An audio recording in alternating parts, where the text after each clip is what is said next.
जय Hind, good morning everyone. कैसे हैं आप सभी? एक बार फिर से आप सभी का स्वागत है आपके अपने पसंदीदा सब्जेक्ट में, जिसका नाम है सोशल साइंस। सो स्टूडेंट्स, आप सभी ने मेरा पिछला पार्ट देखा, समझा और शेयर भी किया। इसके लिए बहुत बहुत शुक्रिया। मैं सभी स्टैंडर्ड 10th के स्टूडेंट्स का एक बार फिर वेलकम करता हूँ इस ऑनलाइन एजुकेशनल प्लेटफॉर्म में, जो कि ऑर्गेनाइज किया गया है हमारे देवस्य इंटरनेशनल स्कूल द्वारा। तो बच्चों, पिछले वीडियो में यानी हम लोगों ने देखा था कि चैप्टर नंबर 9 में फॉरेस्ट और वाइल्ड लाइफ रिसोर्सेज क्या होते हैं और इसके टाइप्स क्या होते हैं, राइट। जिसमें हमने एडमिनिस्ट्रेशन पॉइंट ऑफ व्यू से और मैनेजमेंट ओनरशिप के पॉइंट ऑफ व्यू से भी देख लिया था। फिर हमने डिफॉरेस्टेशन देखा, ठीक है। उम्मीद करता हूँ कि ये सारे पॉइंट्स आपको क्लियर हो गए हैं और समझ में आ रहे हैं। फिर भी अगर आपने वो वीडियो मिस कर दिया है तो प्लीज़ आप एक बार जाकर उस वीडियो को ज़रूर देखिए, ठीक है। अब इस चैप्टर को आगे बढ़ाते हैं बिना देर करे हुए। इस चैप्टर में हम क्या देखने वाले हैं? सबसे पहली चीज़ जो आपको स्क्रीन पर दिख रही है वो है रेमेडीज़ ऑफ फॉरेस्ट कंजर्वेशन। बच्चों, रेमेडीज़ आप सभी को पता है, रेमेडीज़ मतलब होता है नुस्खे यानी फार्मूलाज। ऐसे फार्मूला जो फॉरेस्ट को कंजर्व करते हैं, यानी जिससे हम फॉरेस्ट को क्या कर सकते हैं, बचा सकते हैं। जैसा कि हमने पहले पार्ट में देखा था इंपॉर्टेंस ऑफ फॉरेस्ट, इस पार्ट में हम देखने वाले हैं कि कैसे मानवीय जीवन, ह्यूमन लाइफ, जो फॉरेस्ट है और वाइल्ड लाइफ रिसोर्सेज हैं उनको अपने फ़ायदे के लिए, निजी फ़ायदे के लिए यूज़ करते हैं। तो उसमें उसको अब कैसे ठीक करें, क्या रेमेडीज़ हमारे पास होनी चाहिए, क्या नुस्खे, क्या सॉल्यूशन हमारे पास होने चाहिए। उसमें जो सबसे पहला सॉल्यूशन है वो ये बता रहा है कि भाई research should be carried out to find the option of wood. यानी जो सबसे पहला कारण आता है डिफॉरेस्टेशन का वो यही है कि भाई नीड ऑफ वुड। अगर लोगों को लकड़ी की ज़रूरत का कोई सब्सटीट्यूट मिल जाए, कोई ऐसी चीज़ मिल जाए जिससे जो लकड़ी जैसी ही हो और वो हमारे काम आ सके, तो इससे क्या होगा कि हम पेड़ों को नहीं काटेंगे, राइट। तो कहीं ना कहीं जो डिस्ट्रक्शन ऑफ फॉरेस्ट है वो कम हो जाएगा। तो ऐसी रिसर्च चलनी चाहिए। This will reduce the usage of wood as I said and it will save the forest simply. Wherever the trees are to be cut inevitably, the government and the development work should be of necessity. New trees are for the same species should be grown. यानी अगर आप पेड़ काट भी रहे हैं तो भी उस जगह पर जो है वो डेवलपमेंट वर्क की वजह से, तो आप क्या करिए, उसी तरीके के ट्रीज़ लगाइए ताकि आने वाले समय में वो बैलेंस कर सके वहाँ की इन्वायरमेंट को। In the same way there should be a total ban of cutting trees in which are not grown fully. यानी ऐसे ट्रीज़ जो पूरी तरह ग्रो नहीं हुए हैं, ऐसे ट्री को कट करना तो टोटली बैन हो जाना चाहिए, ठीक है बच्चों। तो ये कुछ है रेमेडीज़। फर्स्ट पॉइंट पे आपने देखे कि कैसे हम फॉरेस्ट को कंजर्व कर सकते हैं। अब कुछ और रेमेडीज़ हम यहाँ पर देखने वाले हैं, जिसमें आप सबसे ऊपर देख रहे हैं those industries which receive there raw materials from the forest. यानी वो इंडस्ट्रीज़, वो उद्योग जहाँ से हमें रॉ मटेरियल्स फॉरेस्ट के लिए मिलते हैं, ऐसी इंडस्ट्रीज़ को there should be a compelled for the afforestation for future needs. ऐसी ही इंडस्ट्रीज़ को अफॉरेस्टेशन भी करना चाहिए, यानी पेड़ों को लगाना भी चाहिए। यानी जो पेड़ काट के अपनी रॉ मटेरियल्स की तरह उसे यूज़ कर रहे हैं, उन्हें एफॉरेस्टेशन यानी पेड़ों को भी उसी समय लगाना है, ठीक है। ये एक ऐसा नियम आना चाहिए और हमारे देश में ऐसा नियम है भी, ठीक है, पर अभी फॉलो होना चाहिए। Under the name of eco tourism the forest cover should not be damage and should be strictly controlled. यानी इको टूरिज़्म सिंपल है कि टूरिज़्म एक बहुत बड़ी इंडस्ट्री है इंडिया में, राइट। इंडिया में क्या, पूरे वर्ल्ड में हर जगह पे हर देश टूरिज़्म से बहुत कमाता है, पर्यटन से बहुत कमाता है।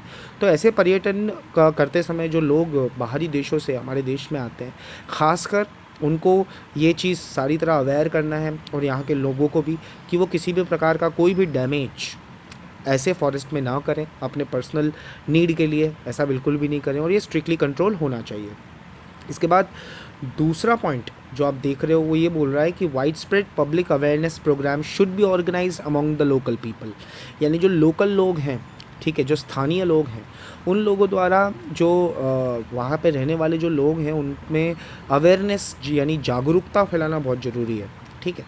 हम सभी को पता है कि भाई ट्रीज़ हमारे लिए बहुत इंपॉर्टेंट है, लेकिन इसकी जागरूकता लोगों तक पहुँचाना, लोगों को भी इसके प्रति जागरूक बनाना बहुत ज़रूरी है, क्योंकि ये किसी एक या फिर इंडिविजुअल का काम नहीं बल्कि ये पूरी सोसाइटी का काम होता है।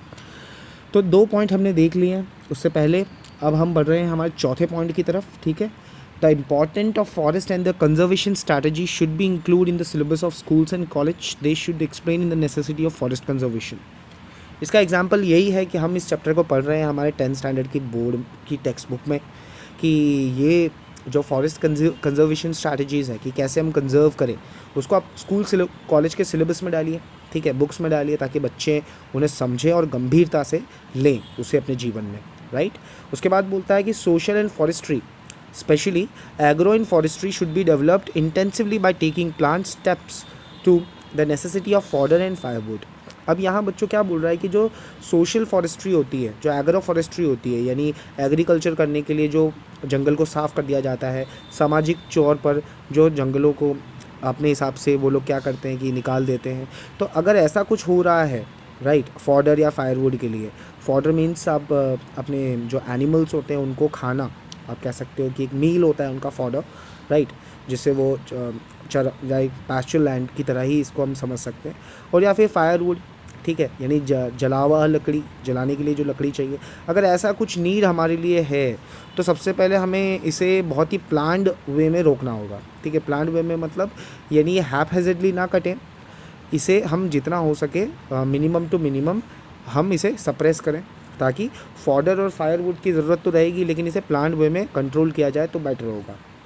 इसके बाद in the place of firewood, यानी जो जलावे लकड़ी होती है उसकी जगह हम सोलर एनर्जी, नेचुरल गैसेस या फिर ऐसा कोई कुछ भी सब्सटीट्यूट प्रोडक्ट या फिर हम कोई सब्सटीट्यूट मेथड यूज़ करें, जिससे हमें हमारी जो फायरवुड की नीड है वो भी पूरी हो जाए और हमारे जो फॉरेस्ट है वो भी डिस्ट्रक्टिव होने से बचे। इसके बाद बोल रहा है forest resources should be use sparingly in order to the make for the process of tree growth faster and healthier. Infested trees should be removed. Forest fire cause heavy damage to the forest. A separate system of or a force to a national in level should be created by dousing the fire. अब यहाँ क्या बोल रहा है कि forest resources को sparingly use करो, यानी सोच समझ के, ठीक है। स्पैरिंगली का मीनिंग क्या हो गया, बहुत कॉन्शियस वे में हमें इसे यूज़ करना है, ठीक है, यानी जहाँ जो का त्यों यूज़ नहीं करना, इसे बहुत सोच समझ कर यूज़ करना। Like money we are using, ठीक है, जैसे हम पैसे का इस्तेमाल करते हैं, जहाँ ज़रूरत होती है वहीं यूज़ करते हैं, उसी तरह फॉरेस्ट रिसोर्सेज को अभी हमें स्पैरिंगली यूज़ करना है। इसके अलावा ट्रीज़ तेज़ी से ग्रो करें, हेल्दी तरीके से ग्रो करें। इसके लिए हमें जो इन्फेस्टेड ट्री होते हैं, राइट, जो अनवांटेड ट्रीज़ होते हैं जिनकी ज़रूरत नहीं है या फिर जो हार्मफुल ट्रीज़ हैं, ऐसे ट्रीज़ को रिमूव करिए, जिससे जो दूसरे ट्री हैं वो हेल्दी तरीके से ग्रो करें। इसके बाद जो फॉरेस्ट फायर होती है वो बहुत डैमेज करती है, आप सभी को पता होगा। अभी रिसेंटली अमेज़ॉन में आपने सुना होगा कि फॉरेस्ट फायर लगी, उससे पहले अमेरिका में लगी, भारत में भी कई बार आपने न्यूज़ सुनी होगी फॉरेस्ट फायर के बारे में। तो ये जो जंगल की आग होती है बच्चों, ये बहुत तेज़ी से फैलती है पहली बात तो, और इसे अगर रोका ना जाए तो ये अर्थव्यवस्था के बहुत से रिसोर्सेस को क्या होती है, ख़त्म कर देती है, डैमेज कर देती है। तो कहीं ना कहीं राष्ट्रीय तौर पर हमें एक ऐसी कमेटी बनानी चाहिए, कुछ ऐसे सॉल्यूशंस लाने चाहिए जो सिर्फ़ और सिर्फ फॉरेस्ट फायर को रोकने में काम करें, राइट। उसके बाद last but not the least जो रेमेडीज़ आपको दे रहा हूँ मैं, वो ये है कि due to the increase of mean of transportation, यानी तेज़ी से जो यातायात के साधन है वो बढ़ते जा रहे हैं, राइट।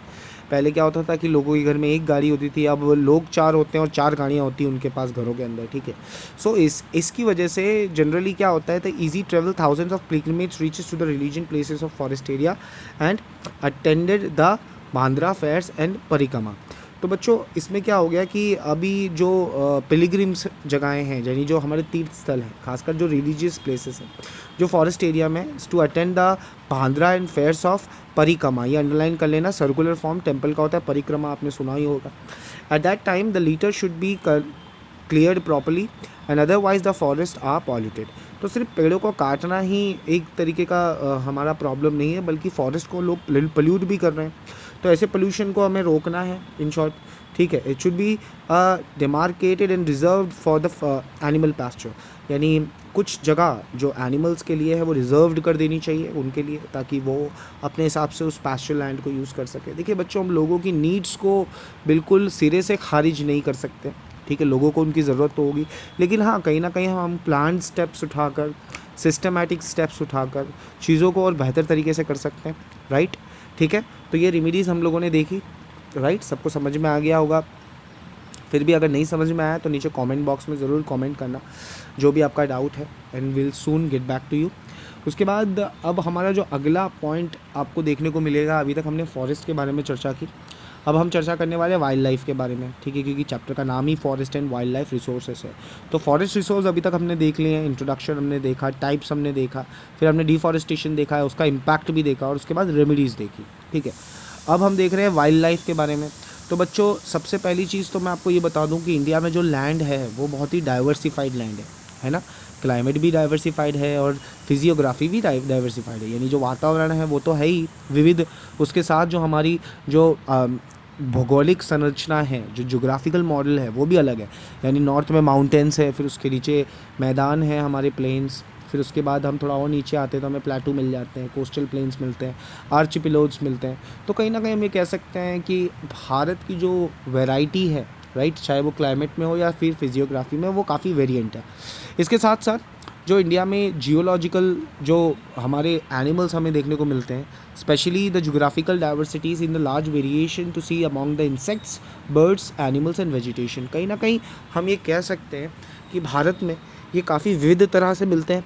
तो इनके बारे में जानते हैं। करीबन 15 लाख स्पीसीज ऐसे हैं एनिमल्स और बर्ड्स के जो पूरे वर्ल्ड में मौजूद हैं, राइट।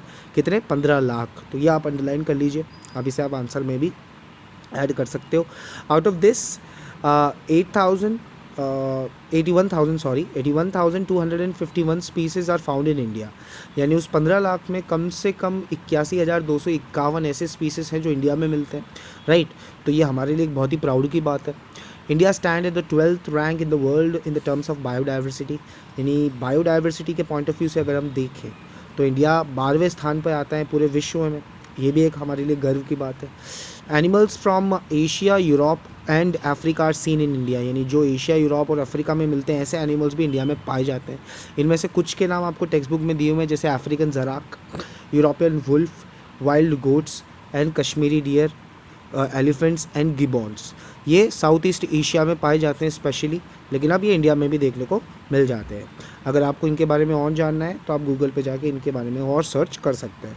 इसके अलावा the biodiversity of India includes black bear, one horned rhino, deer and different types of snakes, peacock, घोराड, जिसे आप बस्टर्ड के नाम से भी जान सकते हो, हॉक, किंगफिशर एंड फ्लैमिंगोस। ये कुछ प्रजातियां हैं जो भारत में पाई जाती है, ठीक है। इसके अलावा स्नो लेपर्ड आपने सुना हुआ है जो कि हिमालय में मिलता है, या फिर रेड पांडा, ये भी आपको सेम एल्टीट्यूड पे देखने को मिलेगा, specially in distinguish animal here. यानी अलग अलग प्रकार के जीव जंतु आपको देखने को मिलेंगे स्पेशली हिमालयस रेंज में। करेंटली अगर अभी की बात करें तो India is the only country where the world where the tiger and lion can see moving in the natural reserves. यानी अगर हम अभी की बात करें तो पूरे विश्व में भारत ही इकलौता ऐसा देश है जहाँ आपको टाइगर्स और लायंस दोनों ही एक साथ घूमते हुए मिल जाएंगे, देखने को मिल सकते हैं। और ख़ासकर जब विंटर आती है, यानी जब ठंडी आती है, तो जो माइग्रेटरी बर्ड्स होते हैं, ठीक है, जो एक जगह से दूसरी जगह ट्रैवल करते हैं, वो भी भारत में आते हैं। And from this distant places through the water spreads area of Keoladeo national park, ये अंडरलाइन कर लीजिएगा, it is Keoladeo national park, जो कि भरतपुर में है, राजस्थान। ये बहुत ही फेमस वाइल्ड नेशनल पार्क है इंडिया का, और यहाँ पे आपको माइग्रेटरी बर्ड्स देखने को मिलेंगे। इसके अलावा नाल सरोवर जो है वो भी गुजरात के अंदर है, यहाँ पर भी आपको माइग्रेटरी बर्ड्स देखने को मिल जाएंगे। ठीक है बच्चों, तो ये पैराग्राफ आपको बता रहा है कि कैसे भारत 12वें स्थान पर मौजूद है अभी भी स्पीसीज़ के पॉइंट ऑफ व्यू से, और 15 लाख जैसे स्पीसीज़ वर्ल्ड में मौजूद हैं। इसके 81,251 स्पीसीज़ अभी भी इंडिया में पाए जाते हैं, राइट। कुछ नाम हम लोगों ने डिस्कस किए। अगर आपको ऐसा लगता है कि इनके बारे में आपको और जानना है तो आप गूगल पे जाके, विकीपीडिया पे जाके और सर्च करिए और डाइवर्सिटीज़ के बारे में ढूंढिए। इसके अलावा सी टर्टल्स की अगर हम बात करें, right, they come to lay eggs along the sandy coast of Odisha.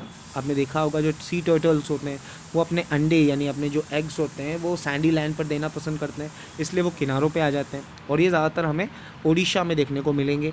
इसके अलावा इंडियन पाइथन, ठीक है, स्नेक की एक वेराइटी है, and the various snakes like the king cobra, right, आपने नाम सुना ही होगा कभी ना कभी किंग कोबरा का, are found in the southern rain forest. यानी ये हमारे दक्षिणीय वर्षावनों में देखने को मिलता है। ठीक है बच्चों, तो आज हम लोगों ने क्या क्या चीज़ें देख ली है एक बार रिवाइज कर लेते हैं हम लोग। आज के वीडियो में हम लोगों ने रेमेडीज़ के बारे में चर्चा की, ठीक है, यानी वो नुस्खे देखे जिससे हम फॉरेस्ट और वाइल्ड लाइफ को कंजर्व कर सकते हैं, ठीक है, चाहे वो पेड़ का कोई सब्सटीट्यूट ढूंढना हो, वुड का कोई सब्सटीट्यूट ढूंढना हो, ठीक है, या फिर इको टूरिज़म को कंट्रोल करना हो, पब्लिक अवेयरनेस हो, या इसके अलावा स्ट्रैटेजीज़ हो जिसमें हम स्कूल कॉलेज के सिलेबस में इसे डालें। इसके अलावा एग्रो फॉरेस्ट्री और सोशल फॉरेस्ट्री को भी हम कंट्रोल करें धीरे धीरे, फॉर जो फायरवुड है उसका कोई सब्सटीट्यूट ढूंढें, चाहे वो सोलर एनर्जी हो या कुछ और। इसके अलावा हमें इन्हें बहुत ही स्पैरिंगली यूज़ करना है, बहुत ही कॉन्शियस तरीके से। और ट्रांसपोर्ट मीन जो बढ़ते जा रहे हैं, ठीक है, इससे जो लोग ट्रैवल करते हैं एक जगह से दूसरी जगह, स्पेशली फॉरेस्ट एरियाज़ में, उन लोगों को पॉल्यूशन करने से रोकना है और ऐसी अवेयरनेस फैलानी चाहिए। और एनिमल पैस्चर लैंड के लिए एक जगह अगर हम बना दें तो बेटर होगा। इसके अलावा हमने वाइल्ड लाइफ डाइवर्सिटीज़ के बारे में आज देखा, ठीक है बच्चों, और हमने जाना कि कैसे भारत में जो वाइल्ड लाइफ है वो भी बहुत वेरिएशन में हमें देखने को मिलता है, ठीक है बच्चों। इसके बाद जो हमारा आज का आखिरी पॉइंट है वो एक बार देख लेते हैं, वाइल्ड लाइफ ऑन एक्सटिंक्शन। यानी जो लाइफ है आज वाइल्ड लाइफ वो बड़ी वर्ज ऑफ एक्सटिंक्शन पे है, यानी धीरे धीरे ख़त्म होने वाली। खासकर टाइगर की अगर हम बात करें तो ड्यूरिंग लास्ट सेंचुरी, यानी जो पिछला जो सदी हमारी गई है, इसमें जो टाइगर्स थे वो ज़्यादातर इधर अंबाजी और दंता जैसे एरिया में देखने को मिलते थे, खासकर गुजरात के अंदर। इसके अलावा जो चीता है, ठीक है, चीता भी एक स्पीसीज़ है, आपने देखा होगा। उसके अलावा कैटकाई, चीता जो है वो धीरे धीरे भारत में एक्सटिंक्ट होता जा रहा है, यानी ख़त्म होता जा रहा है, एंडेंजर्ड भी नहीं, एक्सटिंक्ट होता जा रहा है। और बहुत सारे बर्ड्स हैं जो रेयरली अब सीन देखने को मिलते हैं इंडियन फॉरेस्ट के अंदर। इसमें खासकर वल्चर है, duck with the pink throat, ठीक है, और उसके बाद क्रेन्स, आउल्स, ये वो हैं जो वर्ज ऑफ एक्सटिंक्शन पे हैं, यानी ऑलमोस्ट ख़त्म हो गए हैं। इसके अलावा गुजरात का चिलोत्रो bird and once it widespread in the Arunachal and north east is not so seen easily. ये पहले अरुणाचल प्रदेश में देखा जाता था, अब तो बिल्कुल भी नहीं देखने को मिलता है। There is a danger of survival of alligators in the fresh water of rivers Ganga river dolphin. ये गंगा रिवर डॉल्फिन्स जो पहले देखने को मिलती थी और जो एलिगेटर्स देखने को मिलते थे फ्रेश वाटर में, वो अब देखने को नहीं मिलते हैं, रेयरली देखने को मिलते हैं। The number of sea turtles approaching the sea coast of Odisha in Gujarat is constantly decreasing. लगातार सी टर्टल्स कम होते जा रहे हैं। और वाटर फाउल, जिसको हम कहते हैं जल बिलाड़ी, राइट, जिसको हम कह सकते हैं द वाटर कैट, ये जो नर्मदा नदी, तापी, माही में आसानी से देखने को मिलती थी, साबरमती नदियों में, वो भी अब धीरे धीरे गुजरात से एक्सटिंक्ट होती जा रही है। सो बच्चों, our time has been came for us to think about it seriously. बहुत ही अगर हम गंभीरता से इसे नहीं सोचेंगे, इस समस्या का निवारण, सॉल्यूशन अगर हम नहीं करेंगे, तो we can't give this natural resources to our future generation, ठीक है बच्चों। So thank you so much for giving your attention and your time today, ठीक है। यहीं पर हमारा वीडियो आज हम ख़त्म करते हैं। अगले पार्ट के साथ फिर दोबारा मिलेंगे, तब तक के लिए अपना ख्याल रखिए, अपने परिवार का ख्याल रखिए। I am your educator Gaurav Dhanik signing off today. You do take very good take care of yourself and your family. Jai Hind everyone.